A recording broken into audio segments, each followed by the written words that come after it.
Jadi memang benar-benar pintu untuk masuk tempat ke dalam bait Allah.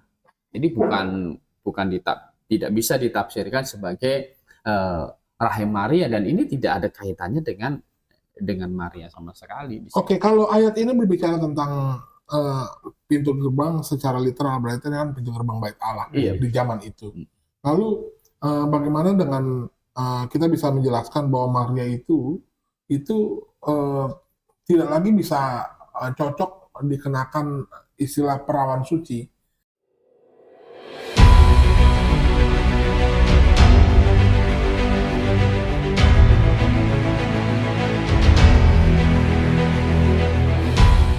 Baik, selamat malam saudara yang dikasih Tuhan. Malam hari ini atau video kali ini tetap kita akan memberikan reaksi kepada beberapa pertanyaan yang ada di kolom komentar yang ada di podcast Kebenaran. Malam hari ini kami akan menanggapi satu komentar yang ada di bawah kolom komentar yang ada dalam video yang berjudul "Apakah Maria selama-lamanya adalah perawan?" di bagian ketiga atau di part ketiga. Itu sumbernya dari akun yang bernama Datuk John Gaisan Official Fan 2456 yang bunyinya dia berkomentar Yehezkiel pasal 44 ayat 2, lalu Tuhan berfirman kepadaku, pintu gerbang strip rahim atau peranakan Bunda Maria ini harus tetap tertutup. Kayak ini ditambahkan, ditafsirkan sendiri, Pak. Iya. Nanti saya akan bacakan ayatnya. Jangan dibuka dan jangan seorang pun masuk dari situ, sebab Tuhan Allah Israel, Yesus sudah masuk melaluinya, karena itu gerbang itu harus tetap tertutup. Dikasih titik, rahim, ini ahim maksudnya rahim, terus garis miring peranakan Bunda Maria. Coba kita baca Yehezkiel 44 ayat 2. Bunyinya begini, lalu Tuhan berfirman kepadaku, pintu gerbang ini harus tetap tertutup. Jangan dibuka dan jangan seorang pun masuk dari situ, sebab Tuhan Allah Israel sudah masuk melaluinya, karena itu gerbang harus tetap tertutup. Nah, ini pertanyaan yang menurut saya cukup menarik untuk dibahas, karena saya ingat betul Pak Kurnia, kita waktu itu membuat satu video yang sebenarnya mereaksikan pernyataan dari Elia Mirion mengenai Maria, karena saya ingat betul konteksnya pada waktu itu Elia Mirion beranggapan bahwa Maria itu tetap sebagai perawan, dan bahkan memang mohon maaf, kami tidak bermaksud untuk menyerang keyakinan iman siapapun juga. Ini untuk disclaimer, kami hanya memberikan reaksi dari pernyataan dari Elia Mirion, dan kami akan menanggapi sesuai dengan Alkitab punya pernyataan. Jadi Elia Mirion ini beranggapan bahwa Maria ini sampai sekarang bisa disebut perawan suci karena setelah naik ke surga, setelah ada di surga, Maria ini disebut perawan suci atau Bunda Allah. Dan keluarlah komentar dari akun tersebut, Pak Kurnia. Jadi tadi kita sudah baca bagaimana kita menanggapi pertanyaan seperti ini. Saya tambahkan, kalau tidak salah tuh Elia Mirion beranggapan bahwa saat Yusuf menikahi si Maria itu Yusuf itu duda, dia sudah punya anak. Iya. Jadi saudara-saudara Tuhan Yesus saudara tiri, bukan saudara kandung. Makanya dia bisa beranggapan bahwa Maria itu perawan setelah melahirkan Yesus, dia perawan selama-lamanya. Jadi ada banyak orang beriman bahwa Maria itu hanya punya satu anak, yaitu Yesus saja. Setelah beranak Yesus ini, Maria kembali perawan, Pak. Jadi intinya menurut penafsiran mereka adalah memang Maria ini menikahi Yusuf yang duda dan punya banyak anak, sehingga memang ya udah Yesus itu lahir benar-benar murni dan Maria tetap perawan. Ditambah dengan tadi apa ayat ini ya? Iya sekali tadi. Kira-kira bagaimana kita bisa menjelaskan terhadap komentar yang seperti ini, Pak? Silakan Pak Kurnia. Jadi kalau di Yehezkiel 44 tadi lalu Tuhan berfirman kepada ayat 2 kan, lalu Tuhan berfirman kepadaku, pintu gerbang ini. Nah, tadi pintu gerbang itu rahim Maria. Ditafsirkan rahim. Jadi itu harus tetap tertutup, jangan dibuka. Nah, jadi ditafsirkan sebagai ini rahim Maria. Pintu gerbang ini adalah rahim Maria, kemudian itu akan tetap tertutup dan jangan terbuka. Itu berarti ditafsirkan akan perawan terus, gitu kan? Jadi akan perawan terus, jadi tidak ada anak-anak lain lagi selain dari Yesus Kristus kan begitu. Nah, jadi ini namanya sistem cara menafsirkannya ini alegoris. Gitu. Alegoris itu ya mau-maunya dia gitu. Jadi gini, menafsirkan alegoris ini kita menafsirkan alegoris memang kalau memang ayat itu tidak bisa ditafsirkan secara literal, kan gitu. Dan biasanya orang yang nggak bisa ditafsirkan secara literal itu memang nyata-nyata alegoris. Gitu. Misalnya ketika Tuhan Yesus berkata, aku adalah pintu. Nah, maksudnya dia itu bukan dia itu pintu kayu, pintu besi gitu. Cara fisik pintu lah, Pak. Kan gitu. Artinya gini, yang membaca itu mengerti itu memang apa? Alegoris. Itu alegoris. Perumpamaan. Itu perumpamaan. Karena kalau ditafsirkan secara literal nggak bisa ya, nggak kena. Masa Yesus pintu? Nah, kalau di dalam Yehezkiel pasal 44 ini ayat 2 itu tentu yang dimaksudkan di sini adalah ini bukan nggak ada bicara tentang Maria di sini. Jadi ini bicara tentang apa Pak Kurnia? Ini bicara tentang pintu gerbang atau pintu-pintu dari bait Allah itu, gitu. Oh, berarti ini benar-benar pintu. Ini benar-benaran pintu. Maksudnya bait Allah yang dibangun oleh Salomo itu. Iya, gitu. Ya kan, jadi kalau misalnya kita baca di ayat 17. Dari ayat ini ya, Yehezkiel 44. Pak Is boleh baca kalau 17. Iya. Maka kalau mereka hendak masuk dari pintu-pintu gerbang pelataran dalam, mereka harus mengenakan pakaian lenan. Mereka tidak boleh memakai pakaian bulu domba waktu mereka bertugas di pintu-pintu gerbang pelataran dalam atau waktu menyelenggarakan kebaktian dalam bait suci. Ya, jadi ini pintunya itu bukan satu. Jadi pintu-pintu gerbang gitu. Pintu-pintu berarti dia jamak Pak ya.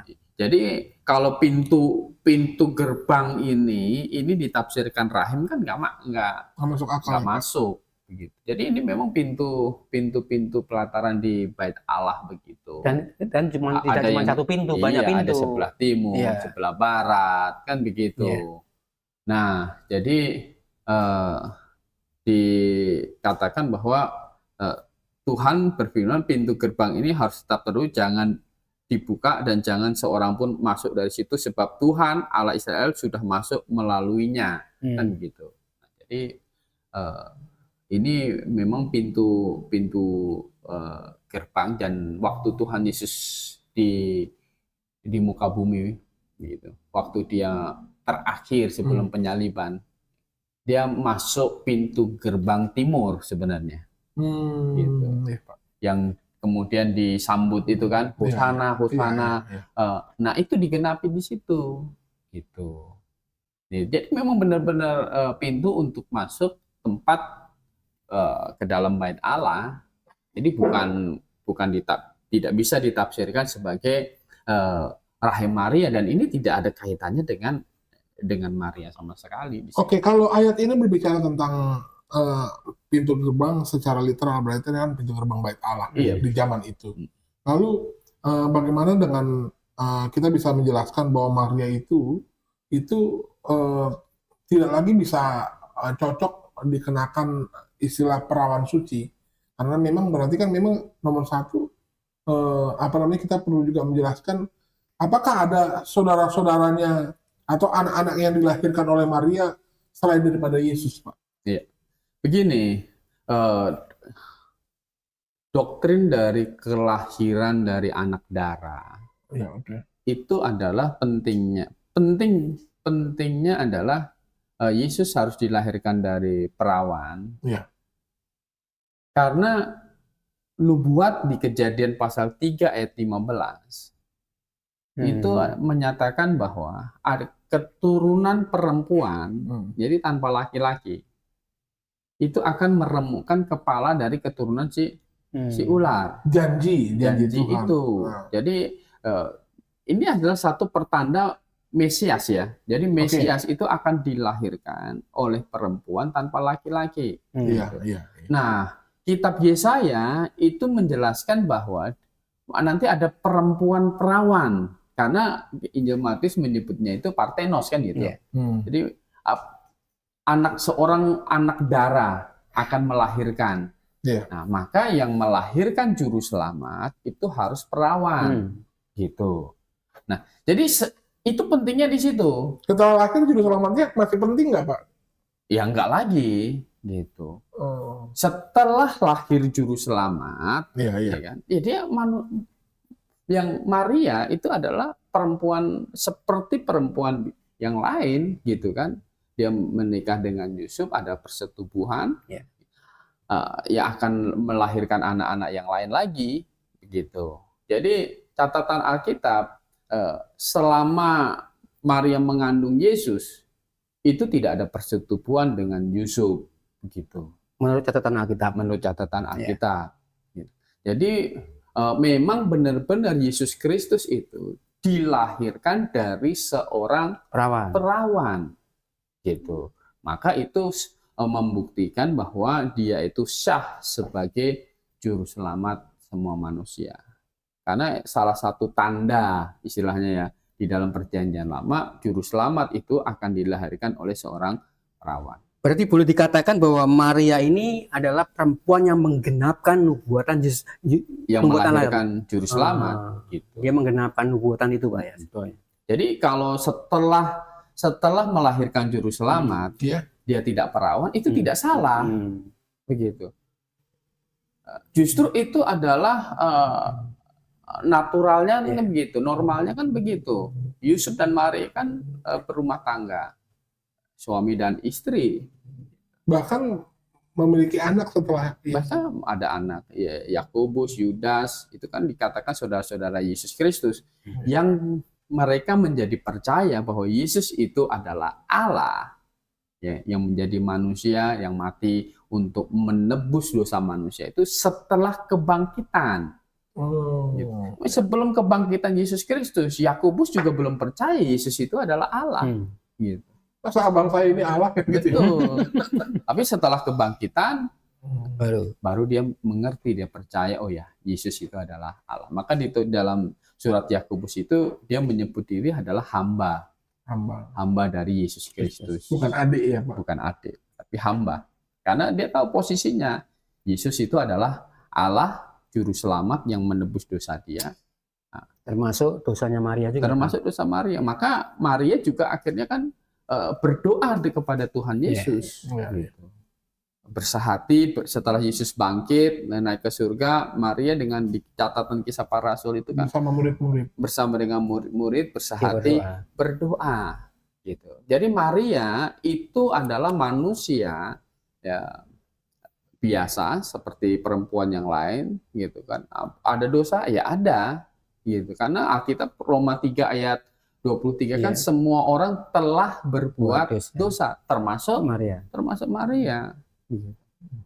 Maka Maria juga percaya bahwa Yesus Kristus itu adalah Tuhannya dia.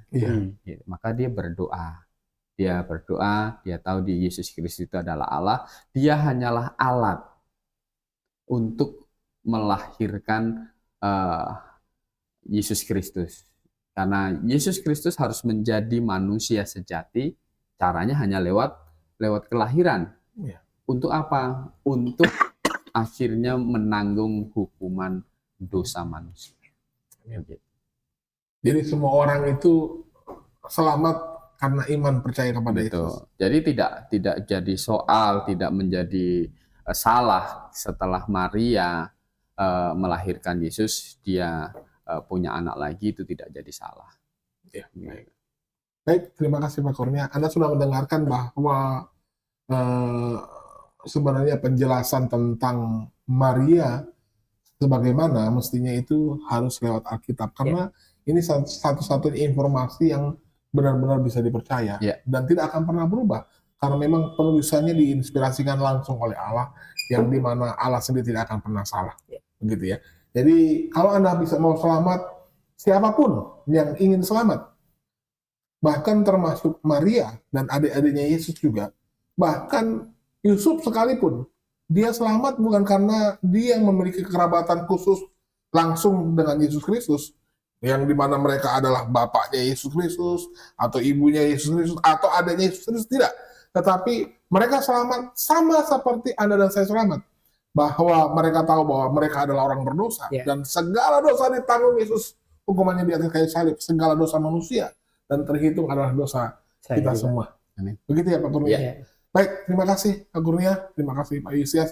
Kalau ada pertanyaan lagi Anda bisa ketik di bawah kolom komentar, mungkin kami akan menanggapi dengan cara yang seperti ini. Dan kami berharap lewat tanggapan yang seperti ini bisa menambahkan informasi yang baik untuk Anda. Selamat malam dan salam Maranatha.